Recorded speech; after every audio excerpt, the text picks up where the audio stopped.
Hello, guys. Good day. This is Anna of Reinforcement Club, your fellow positive reinforcer.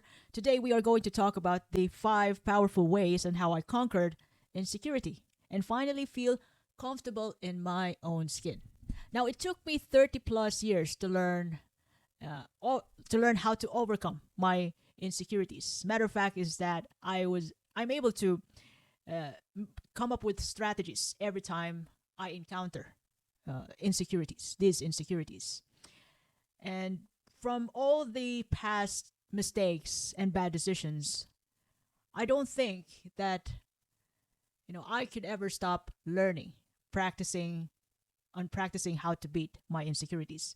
It's just that all I know as I grow older, things will get more challenging. And the more challenging it is, the more I get better. Now, insecurities affect us in different ways, creeping into how we think, feel, and act. It can prevent us from taking risks, pursuing dreams, and even feeling comfortable in our own body, in our own skin. This feeling often stem from deep-seated self-doubt or negative comparisons, and they can undermine our confidence without even us realizing it. But overcoming insecurity isn't about ignoring it. It's about understanding and addressing it in a way that empowers us. Now today I am going to share to you my my top 5 techniques that help me break free from self-doubt, strengthen my self-belief, and finally embrace who I am with confidence. And once again, I wouldn't learn this without my past mistakes. I was raised by a single parent, my dad, plus my extended family, who are my cousins and aunts. So they also took care of me. We weren't rich. I didn't grow up from a rich family. We just have enough to get by. We got plants and vegetables at the back garden and just enough money to have food 3 times a day, at least 3 times a day. We just have a fair share in each one of us on our plate. It's all fixed. You cannot eats nobody ate more or less, but just what's on our plate. So everything was budgeted when I was young. And my parents were was separated when I was a child. They got separated, and I was raised by my dad. I saw his struggles. He was broke and brokenhearted when I was a child, and I have witnessed how he raised me at the best of his ability financially, and at the same time making me feel love from the very start till the end of time. Now, apart from that, my family, my dad has their own struggles. I also have mine too. So when I was young, I I don't feel like I was important. I don't feel that I matter. So as a child, the only thing that's important to me is just to play with my playmates, play with my toys. But I don't feel like there is any sense of me being there as a human being. Even a teenage when I reach the teenage life, I even come up with a an idea that I must prioritize other people's happiness. Now, I used to be a people pleaser and I didn't get anything good out of it. And as I grow older, I felt like, wherever I go, I was working, I was partying, whenever I make decisions, whenever I make mistakes, I felt like nobody is living inside my body. Sometimes I felt like I want to give up before. I felt like I wasn't in my head. I was avoiding myself way back that time.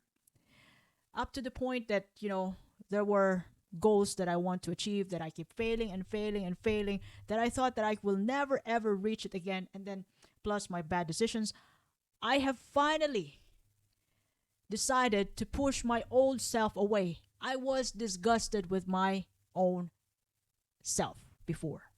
And that happened when I was in my late 20s already. And thank God I didn't have any thoughts to harm myself. Thank you, God, for saving me. Now, by the time when I finally thought about really changing, make a better comeback for myself, the first thing that really helped me to do that was number one, self awareness and challenging my negative self talk. You know what's the good thing about self awareness? Self awareness is that you become aware of your own thoughts, feelings, perspectives, even your actions. You tend to ponder them, to ponder the results of your actions every time you do them, or even your thoughts. You try to assess what is going on in your head. What do you really want?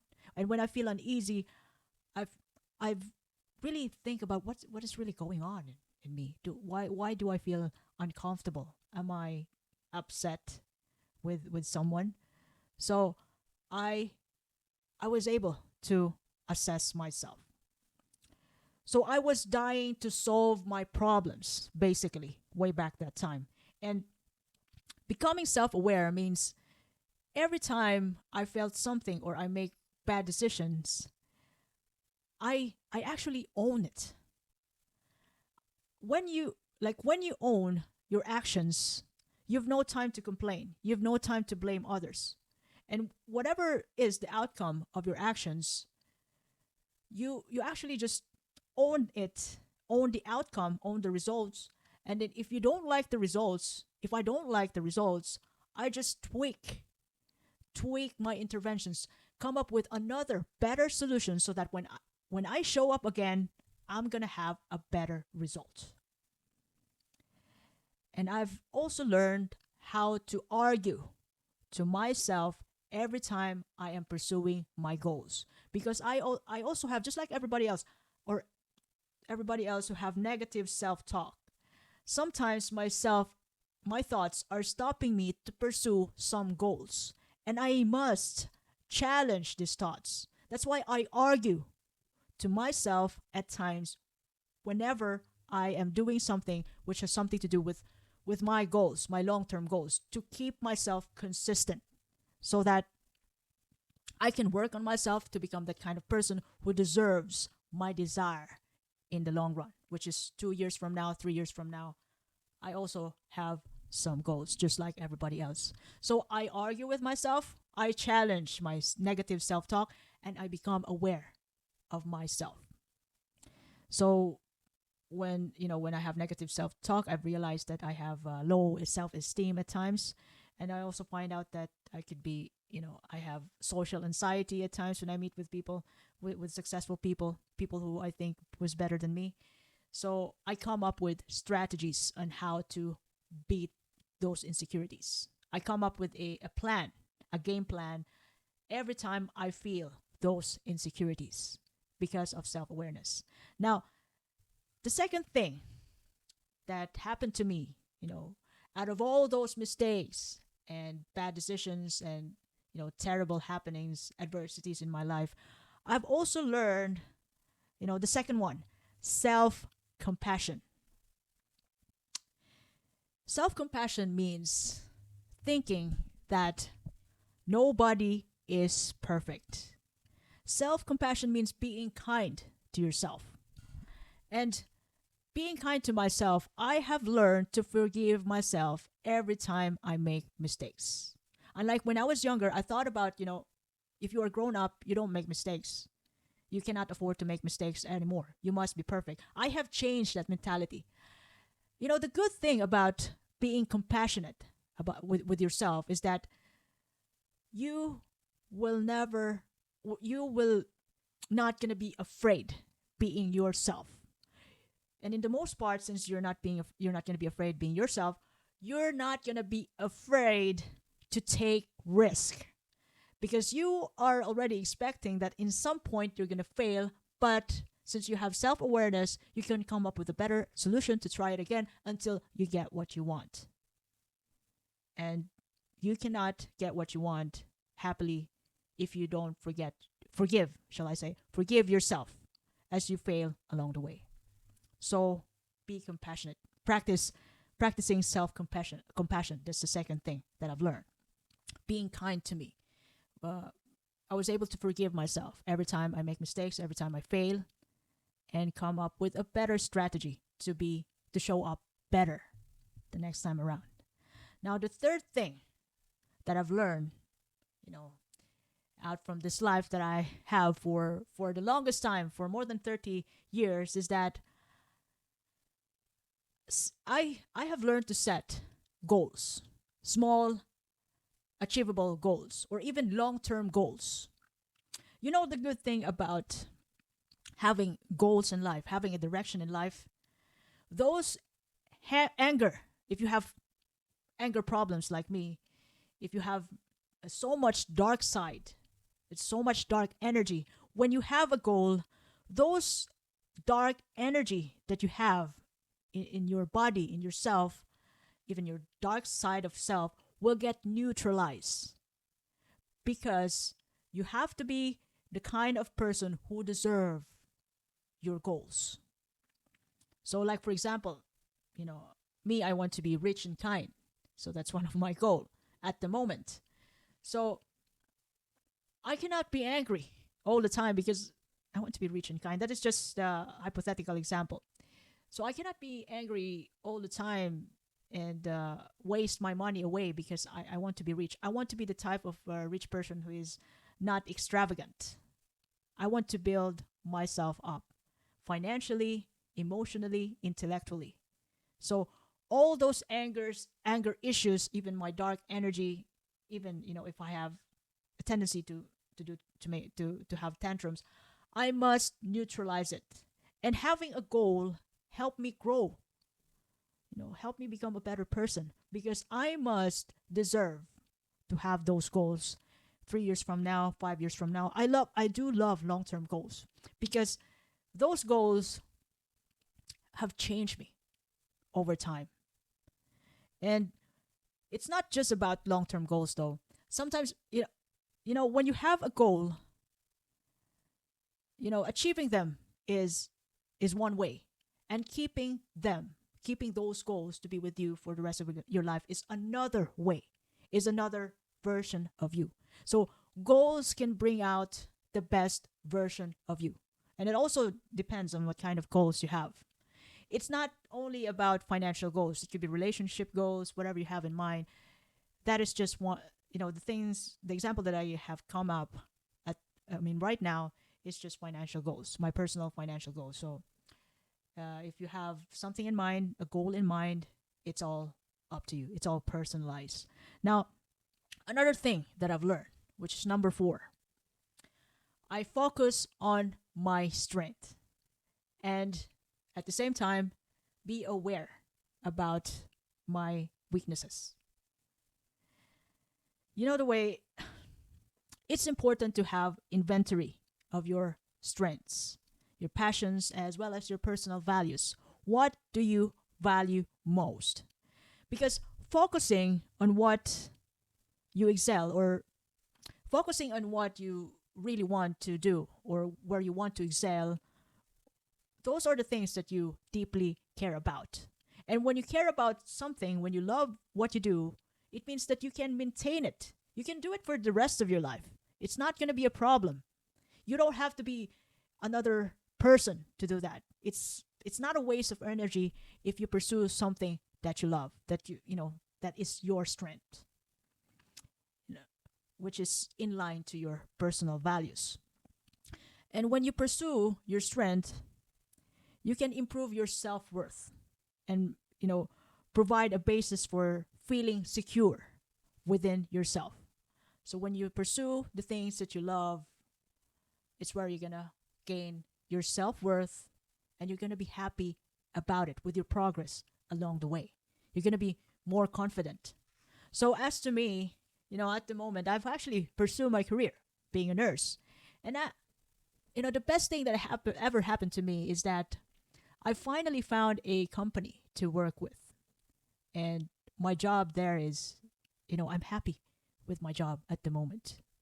Although I'm planning about doing something else, but I can say that I am quite happy with my job at the moment. So although I'm not sure way back at the time if I want to be a nurse, but I want to be a nurse for the rest of my life, but I still pursue it because that is being, nursing skill is also part of my strength. Now, I'm happy and I feel like every time I go to work, I've done something good to other people other than getting paid. Now, lastly, one thing that really, one of the best thing that taught me a lot all throughout my life is I, when I compare myself to others, it means that I am insulting myself.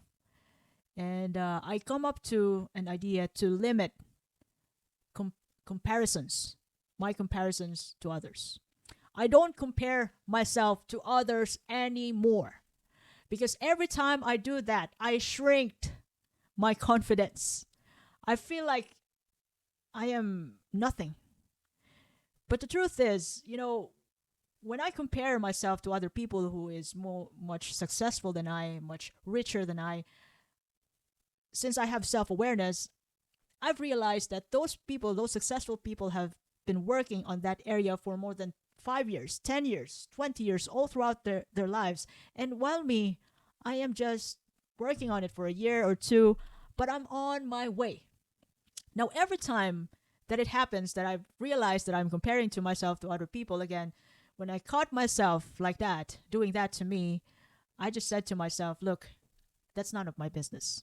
That is theirs, and what is mine right now is mine. And I'm going to work on this from zero to hero, from zero till I get what I want. I don't care if it will take me 3 years, 5 years, 10 years, 20 years, all throughout my life. I'm going to take a shot. I'm going to take that one shot with consistency at the best of my ability, not giving up. Now, you notice that when you compare yourself to others and try to reframe or minimize it, instead of comparing, shift your focus back to your own journey, goals, and what success means to you personally. Because, people are different. And when you trust yourself, when you try to read and come up with different strategies from different people and then test your strategy, you would come up with your own way in order to achieve your goals. And that is originality. And that will add up much to your confidence and self-worth. And that will also make you happy when you come up with your own idea, with your own interventions out from the different ideas of different people. Look, I promise you, when you come up with your own way and you do it and you test it and it works, the happiness that you can get out from it is unbelievable and addicting. You're gonna do more of it in the long run. It's a nice thing to do, to be yourself, to be you, and you become even proud. All in all, these techniques that I've shared to you today require patience and consistent practice. And you know the way, as long as we're alive, we're not going to stop learning. And every time we learn something, we practice it until the day we die. We practice, we improve, we practice, we improve. It's just, this life gives us the greatest opportunity to become the best version of us. Now, the steps that the strategies that I've shared today, they're powerful steps towards building a stronger, a more secure sense of self. But once again, keep practicing. Keep improving yourself to the point that you're going to be the best version of you. And nobody can ever do that except you. So it's also important to be accountable with everything we do, and to be accountable of who we are, our responsibilities here, being alive. And hopefully, you and me can make this, this world a better place before we sign off. Now, if you ever learn something from this episode, you can follow me in YouTube, Facebook, Spotify, Apple Podcasts, even in Amazon Music. Reinforce Me Club. This is Anne, by the way, your fellow positive reinforcer. I do appreciate your time, and have a lovely day ahead.